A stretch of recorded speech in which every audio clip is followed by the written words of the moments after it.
Welcome back. Thanks for staying with us here on Africa Update on Trust Television. And we've been talking about Kenya economic crisis with Philip Pandey just before we went on the break. Now, after the break, we're going to be looking at Pan Africanism. And this is a political and social movement that aims to unify African people worldwide into a single community. And the key aspects of it are historical roots. It began in the late 19th century and early 20th centuries in response to colonialism and exploitation of African people. Now, key figures are leaders like W.E.B. Du Bois, Marcus Garvey, Kwame Nkrumah, and Haile Selassie, which have advocated for African unity and independence. Objectives promote global solidarity among Africans, aiming to eliminate colonial and neo-colonial rule, racial discrimination, and foster economic, cultural, and political cooperation. I could go on and on and on and tell you more about this, but I have you in the studio with me to discuss this and give you more insight on Pan-Africanism, an actual Pan-Africanist. His name is Aliyu Suleiman, and is a member of the Patrice Lumumba Foundation, the Nigerian chapter.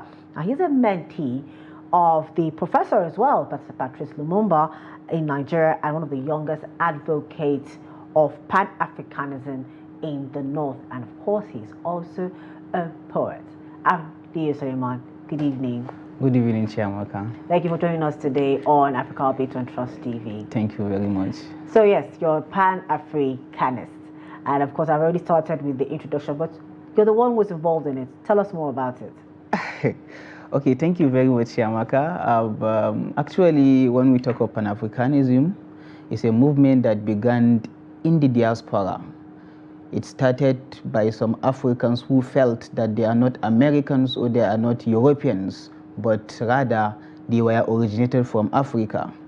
And they felt excluded in the decision-making processes in their various countries, in the Caribbean and in the United States of America, and as well in Europe.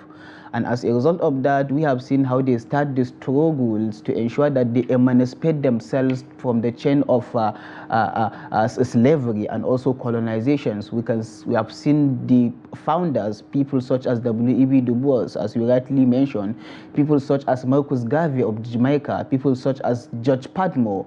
All these people are the founding fathers of Pan-Africanism, and they are the ones who actually instilled the spirit of Pan-Africanism to our leaders who come back and started the struggle of independence in Africa. Okay. Now, from my understanding, this whole thing brought about the formation of the African unity. Now, how has that advanced the Pan-African ideals? Can you tie together the Organization of African Unity, which is now the African Union? Can you tell us more about that? Thank you very much. Actually, the reason why the African Union came into being is as a result of difference in ideological differences of our leaders at that time. Yearly after the independence of African countries, there are some leaders who held the view that Africa should unite. Unity in their own perspective should be Africa should have one currency. This is what they were saying. Africa should have one passport. This is what they were saying. Africa should have single military. This is what they were saying. Africa should have single foreign policy.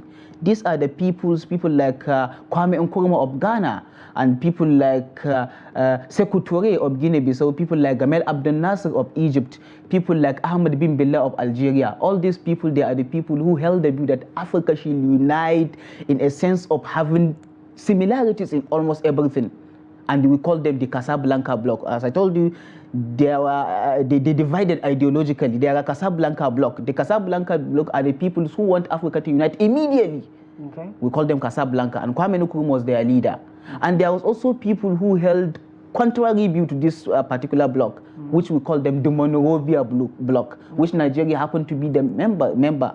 Oh, okay. Nigeria was part and parcel of the Monobia bloc. I think it was under the leadership of Abubakar Tafawa Balewa at that time. What they were saying in a nutshell, this particular bloc are saying that Africa should unite but regionally. Let ECOWAS control their cells. Okay. Let the SADC, Southern African Development Community, control themselves. Okay. Let the Maghreb, the North Africa, control themselves. Let the Central African Republic control themselves. Okay. This is what they were saying. That the other bloc, the Casablanca, as I told you earlier, they are saying, no, this is not good. This is not good. The thing. Let Africa unite. We shouldn't leave this conference in 1963 in Addis Ababa, Ethiopia. We should not leave this place without having one currency. We should not leave this place without having a single military. We should not leave this place without having a single foreign policy. This is what they were saying in a nutshell. And after the meeting, it was a victory of Monobia. We ended up having the OAU, Organization of African Union, which metamorphosed in 2001 to AU, African Union, under the tutelage of Muammar al-Gaddafi of Libya. Okay, so now you mentioned the Casablanca and the Monobia, and I want to ask, how did those names come about? Okay. Thank you. Actually, before the meeting of Addis Ababa in 1963, the Casablanca bloc have already held their press meeting themselves in Casablanca. Okay. That's the capital city of Morocco. Yes. Morocco. They held their own meeting already in Casablanca. That's why we call them the Casablanca bloc. Okay. Well, the Monobia, they already held their own as well in 1961 in Monobia, the capital city of Liberia. Yes. That's how the name come into being. Okay. Yes. Okay, now we were talking about earlier about the Casablanca bloc and the one currency and the one military. Now, you are an advocate of Pan Africanism. Do you actually really think that we should have one currency, one military, one foreign policy? And how would that help us as a whole? Oh yes, Chiamaka. Actually, I held the view that Kwame Nkrumah was the one that captured it very well. Okay.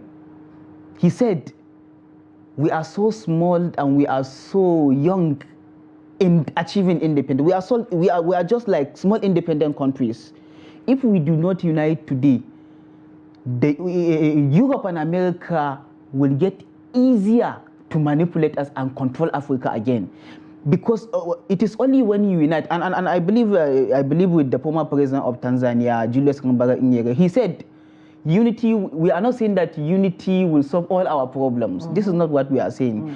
We are saying that when we unite, Africa will speak with one voice. And when we speak with one voice, that is the time when the rest of the world will begin to respect Africa. And that is came to be that unity will solve the problems of Africa. And African leaders, Kwame Nkrumah, as I said, is the one that believed that if we unite, having one currency, if you travel to Europe, America, you can even see it. When they see, they don't describe you as Nigerian or Kenyan or Tanzanian. No. They see your color of skin and they say it's an African. And Kwame Nkrumah said this is what we should use as a building block in forming the United States of Africa. And he believed also that if we did not unite, as Kwame Nkrumah said, if we did not unite today, the Europe and America will come back in form of investors, and this is what they are doing. And this is what they were doing. And let me quote the former vice president of Zambia, Simon Kapuya said. Let me conclude with this. The former vice president of Zambia, Simon Kapuya said, "These people that said that give you independence, if you are not careful, they will come back in form of investors." And it's safe to say that that's already happening. It's already happening. The influence of these countries, they are fighting, for things, and of course, I had a guest last week and I asked this question, which will come back to our conversation, which is the four major Western countries that seem to fighting for a stake in Africa have had their elections this year. Now, I don't know if you have a say on that. How do you think these elections will affect us in Africa? Let's go down to the United Kingdom, the Rwanda situation. Now, if Labour wins, they're likely not to pull through with moving asylum seekers back to Rwanda. So how does this help? These elections in UK, in America, in France, Russia has had its own already. How does that affect us in the African continent? Thank you very much. I think let's look at it in context. After the post-collapse of the Soviet Union in 1991, the United States of America emerged as the world hegemonic, and they are the one commanding the world order. And we have seen after they began as the world that commanding order, we have seen that African countries were quickly to adopt democratical system. Yes. We have the presidential system in 1979. We can see what happens in Nigeria adopted presidential system of government. We consolidate democracy as well. Ghana did the same thing, and Kenya did the same thing. Many African countries consolidated democracy because now the world order is being championed by the United States of America. Okay. But in reality now, what is happening, whether we like it or not, the Europe and America were in the downward world. They are coming down now. The world is now becoming more multilateral. now. The world is now becoming more multilateral.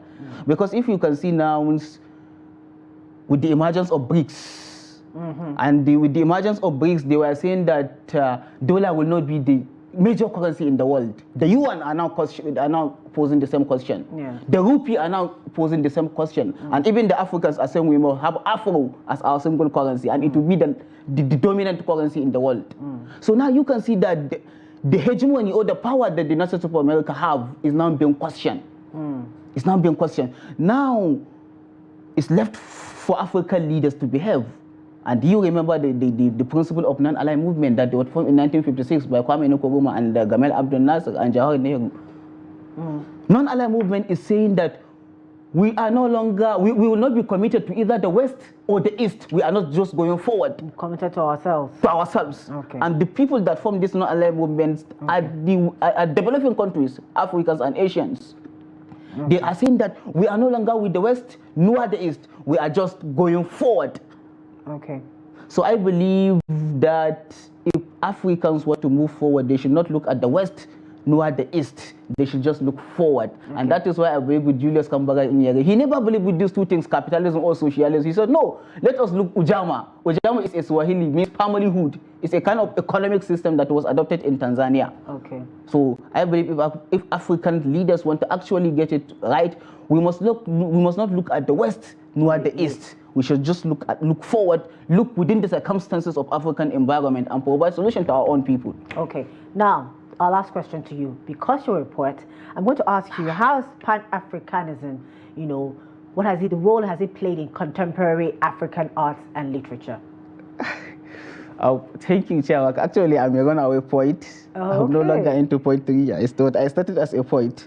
Okay. But I think poets has really made a great impact, even in emancipation, in emancipation of African countries. Okay. You remember that so many of our leaders that fought for the independence. Look at the first independence leader of Senegal. I forget his name, but when I remember his name, I will say it. He was a poet. Okay. He fought the colonial powers through writing and poetry. Okay.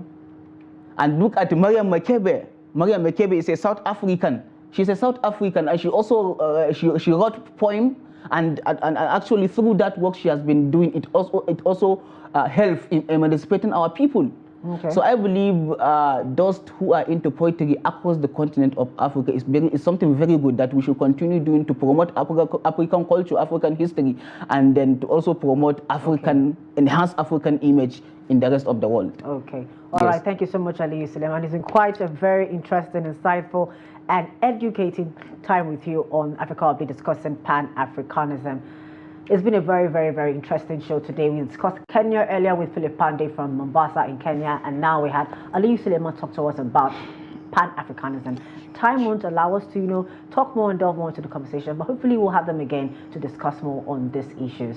Don't forget to follow us on all our social media platforms and on our YouTube live stream for more news, programs, and documentaries. I am Chiamaka Nwafor. Same time, same place next week. See you.